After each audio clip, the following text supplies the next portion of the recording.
네, 최대 공약수의 활용 첫 번째 문제 풀어보도록 하겠습니다. 가로의 길이가 80cm, 세로의 길이가 100cm인 직사각형 모양의 벽에 남는 부분 없이 가능한 큰 정사각형 모양의 타일을 붙이려고 한다. 필요한 타일의 개수는 이렇게 물어봤어요. 자, 이 단원에서 일단 제일 중요한 포인트는 뭐냐면요. 여러분들이 그 문제를 읽고 이 문제가 최대 공약수의 문제인지 아니면 최소 공배수의 문제인지를 구별하는 것부터 시작해야 돼요. 자, 그래서 문제에서 이제 힌트들이 주어지고요. 그리고 여러분들이 생각을 해보면은 충분히 최대 공약수에 관한 문제인지 최소 공배수에 관한 문제인지 알 수 있거든요. 자, 그래서 이제 여기서 힌트가 될 만한 부분들을 좀 찾아보면은요. 자, 가능한 큰 정사각형 모양의 타일이라고 했는데, 자, 일단 생각을 좀 해볼게요. 그림을 간단하게 그려서 이해를 좀 해볼게요. 자, 가로의 길이가 80, 세로의 길이가 100이라는 직사각형이돼요. 자, 예를 들어서 뭐 이런 식으로 있다고 한번 해보죠. 자, 가로가 80이고 세로가 100이래요. 자, 이렇게 된 직사각형 모양이 있는데, 자, 얘를 남는 부분이 없이 정사각형, 가능한 큰 정사각형 모양의 타일을 붙인다는 얘기죠. 그러니까 여기에다가 정사각형 모양의 타일을 이렇게 계속 남는 부분 없이 최대한 붙여 나가겠다는 겁니다. 남는 부분 없이. 그죠? 자, 그러면은 이거는 최대 공약수에 관한 문제일까요? 최소 공배수에 관한 문제일까요? 자, 약수면은요, 나눠주는 거고 숫자가 당연히 줄어드는 게 있어야 돼요. 배수면은 숫자가 늘어나야 되는 거고요. 그렇죠? 자, 그럼 얘는 커다란 직사각형 모양의 벽을 나누는 거죠. 정사각형 모양으로 나눈다고 생각할 수 있기 때문에 얘는 무슨 문제다? 최대 공약수에 관한 문제이다. 그렇죠? 그래서 공약수에 관한 문제인데 나누니까 약수인데 그 중에서 큰 거, 가능한 크다라고 했기 때문에 최대 공약수다라고 이렇게 생각을 해주면 되겠습니다. 그렇죠? 자, 그러면은 여기서 우리가 이제 이 타일을 구해야 되겠는데요. 자, 타일의 한 변의 길이는 결국에 뭐라고 할 수 있냐면요.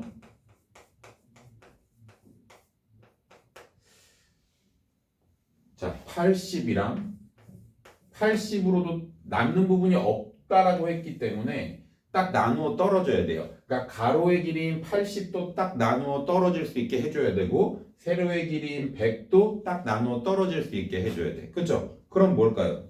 80, 100을 둘 다 나눠준다? 공약수라는 얘기죠. 그쵸? 공약수인데 공약수 중에서 가장 어떻게 돼야 돼? 커야 돼. 그러니까 뭐야?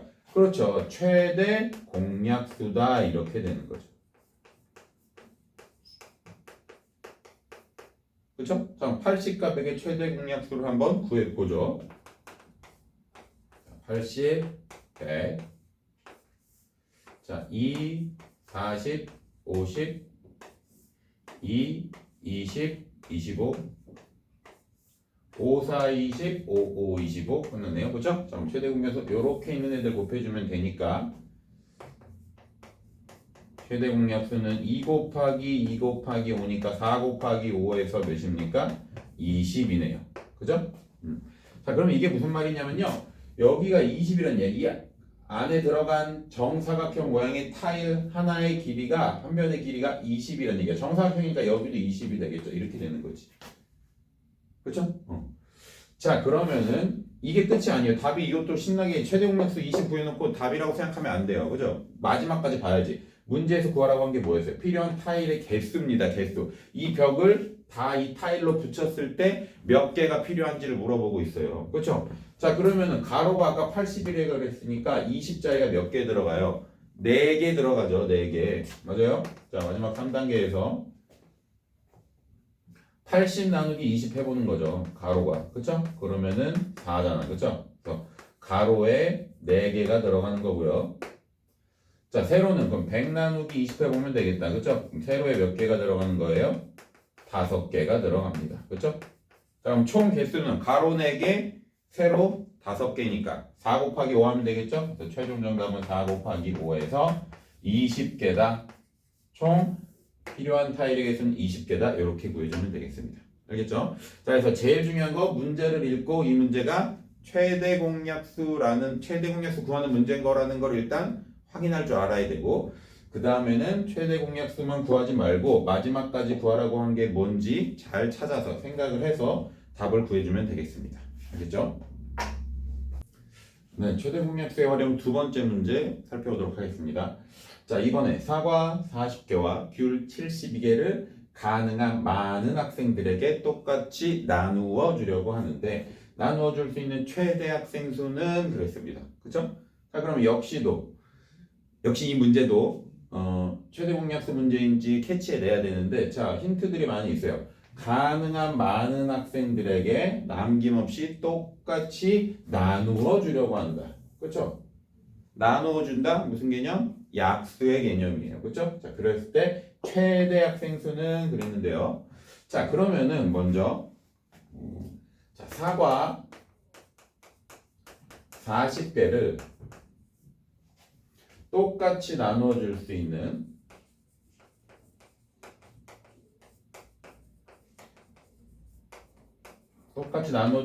학생 수는요, 결국 40을 남김없이 나눠줘야 되니까 나머지 없이 그게 결국 뭐가 되는 거예요? 그러면 40의 약수가 되겠죠. 그죠? 자, 결국 얘가 말하는 게 뭐다? 40의 약수다 이렇게 되는 겁니다. 그죠? 자, 그럼 마찬가지로 귤도 마찬가지예요. 자, 귤이 72개가 있는데 자, 얘도 마찬가지로 똑같이 나누어 줄 수 있는 학생의 수는 결국 뭐란 얘기예요? 72의 약수란 얘기죠. 그쵸? 자, 근데 지금 사과도 그러면은 똑같이 나눠주고 귤도 똑같이 나눠줘야 되는 거기 때문에 사과와 귤을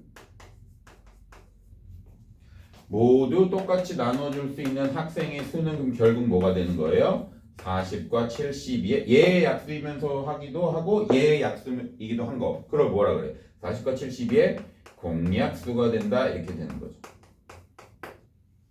그죠? 자, 근데 아까 뭐라 그랬어요? 최대 학생 수라 그랬어요. 그죠? 그럼 결국 뭐가 될까? 여기에 이제 여기네. 여기에 공약수 중에서 제일 큰 거. 최대 공약수구나. 문제를 읽고 이렇게 판단할 수 있어야겠습니다. 그렇죠? 자, 그러면 40과 72의 최대 공약수 구해주면 간단하게 답이 나오겠죠? 자, 2, 20, 36, 2, 10, 18, 2, 5, 9. 자, 이렇게 3개. 2 곱하기 2 곱하기 하니까 전체는 8이네요. 그죠? 그래서 최대 학생 수는 최대 공약수인 8, 8명이다. 이렇게 구할 수 있는 겁니다. 그렇죠? 이건 문제만 잘 읽어보면 문제에서 최대 공약수 문제라는 걸 아예 대놓고 알려주고 있는 거나 마찬가지입니다. 그렇죠? 나누어 준다. 약수, 최대 학생 수. 가능한 많은 학생들에게. 그렇죠? 네, 최대 공약수의 활용 세 번째 문제 풀어보도록 하겠습니다. 어떤 수로 55를 나누면 1이 남고 68을 나누면 2가 남는다. 이러한 수 중 가장 큰 수는 그랬습니다. 그렇죠? 자, 그러면 이제 이 문제가 조금 1번, 2번 문제 같은 경우는요. 여러분 최대 공약수의 어떻게 보면 가장 기본적인 문제였고 이제 3번이나 4번에서 나오게 될 문제들은 약간의 응용, 변형이 들어간 문제들이에요. 자, 그래서 이 문제에서 특이한 점은요. 원래는 나누어 떨어진다 이런 개념이 많이 나오는데요. 여기서는 남는 게 나머지가 생겼어요. 1이 남고 2가 남는다. 이런 말이 들어갔어요. 자, 어렵지 않아요. 남는 거는 나누어 떨어지기 위해서 남는 걸 나머지를 어떻게 해야 되죠? 없애주면 됩니다. 그렇죠? 나누어 떨어지게 하려면 나머지를 빼주면 된단 말이에요. 자, 그러면은 여기에서 55를 나누면 1이 남았다. 그러면 어떻게 해야 돼요? 55에서 나머지인 1을 뺀 54. 얘는 이제 나누면은 떨어진다는 얘기죠. 어떤 수로 나눴을 때. 그죠?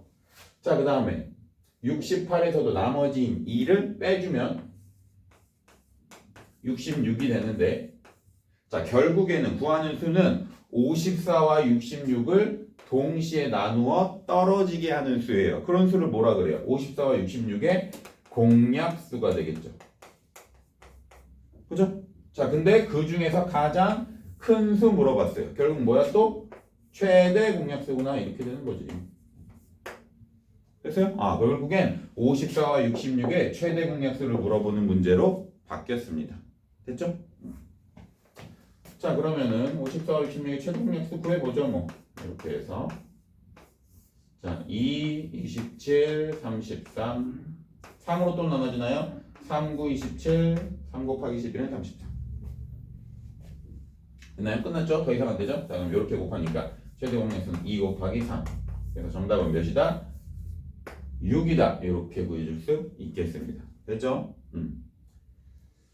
자, 그래서 나머지를 어떻게 해준다? 나머지를 빼주면은 그 수는 나누어 떨어질 수 있는 수다. 이렇게 되는 거죠. 이게 기본적인 나눗셈에도 나오잖아요. 여러분들, 우리 이거 해볼까? 자, 예를 들어서 뭐 9 나누기 2를 했어요. 너무 쉽다. 초등학교 시절로 돌아와서. 자, 그러면 어떻게 돼요? 몫이 4고 여기 8 들어가고 나머지가 1이잖아. 그쵸? 이 나머지를 빼주면은 나눠 떨어지는 수 8이 되는 거죠. 그죠? 자, 그래서 이렇게 나머지가 생겼을 때는 어떻게 하면 된다? 빼서 나눠 떨어지는 수를 다시 구해주면 된다. 이렇게 생각해주면 되겠습니다. 알겠죠? 네, 최대 공약수의 활용 네 번째 문제 풀어보도록 하겠습니다. 자, 4번. 다음 중 두 분수 n분의 24, n분의 36을 자연수로 만드는 자연수 n값이 아닌 것은 그랬습니다. 그렇죠? 자, 그러면은 지금 분수가 나와 있는데요. n분의 24랑 n분의 36. 자, 둘 다 분모가 n으로 나와 있는데, 자, 생각을 해보죠. n분의 24가 자연수가 됐대요. 자, 분수인 게 자연수가 됐다는 얘기는 분모가 없어졌다는 얘기예요. 그렇죠? 분모가 없어진다기보다 이제 약분이 돼서 분모를 없애주면서 이제 그게 자연수가 될 수가 있는데, 자, 그러면은 n이라는 수가 어떻게 돼야 됩니까? 없어지려면 분자인 24와 나눠져서 약분이 돼서 1만 남게 되면서 자연수가 되는 거죠. 그렇죠? 그럼 어떻게 돼야 돼? n은 24와 약분이 되어서 나눠 떨어져야 되는 수가 되는 거예요. 그렇죠? 그러면은 n은 결국 뭐가 된다? 24의 약수이면 되죠. 그렇죠? 그래서 n은 24의 약수이다라는 거 알 수 있습니다. 자, 마찬가지로 n분의 36이 또 자연수가 됐대요. 똑같은 원리로 그러면은 n은 36과 약분이 돼서 없어져야 돼요. 그럼 결국 n은 뭐란 얘기야? 36의 약수라는 얘기죠. 자, 그럼 생각을 해보면은 n이라는 수는 24도 24의 약수이면서 36의 약수여야 돼요. 그죠? 그럼 n은 결국 24와 36의 뭐다? 공약수다. 이렇게 되는 거죠. 그죠? 자, 그럼 24와 36의 공약수 어떻게 구할까요? 최대 공약수의 성질을 이용해서 구할까요? 24와 36의 최대 공약수를 구해서 그 최대 공약수의 약수로 구해줄게요. 그죠? 자, 그럼 24와 36 최대 공약수 구해봅시다. 자, 2, 12, 18, 2, 6, 12, 2, 9, 18, 3, 2, 6, 3, 3, 9. 자, 최대 공약수 뭐예요? 2 곱하기 2 곱하기 3이에요. 자, 최대 공약수가 결국 10인데요. 그죠? 4 곱하기 3에서 10인데, 자, 이거의 뭐? 약수가 두 수의 공약수가 되는 거죠. 그죠? 자, 그러면 12의 약수가 아닌 애를 1, 2, 3, 4, 5번 중에서 찾아주면 되겠습니다. 딱 보이네요. 누구예요? 5번의 5. 그죠? 자, 얘는 12의 약수가 아니죠. 실제로 여러분들이 5를 n에다가 대입을 해봐도 5분의 24, 5분의 36 전혀 약분이 안 되면서 자연수가 되지 않는다는 것을 확인할 수도 있죠. 그렇죠? 그래서 여기서 중요한 포인트는 자, 이제 이런 식으로 최대 공약수가 활용이 돼서 나올 수 있다는 얘기예요. 분수가 나왔는데 그게 자연수가 갑자기 바뀌었다. 자연수로 갑자기 바뀌었다. 그럼 어떻게 된다? 분모가 약분이 돼서 없어져야 되는데 그럼 분모는 분자의 뭐가 돼야 된다? 약수가 돼야 된다. 요런 개념을 꼭 기억해 두시기 바랍니다. 됐죠?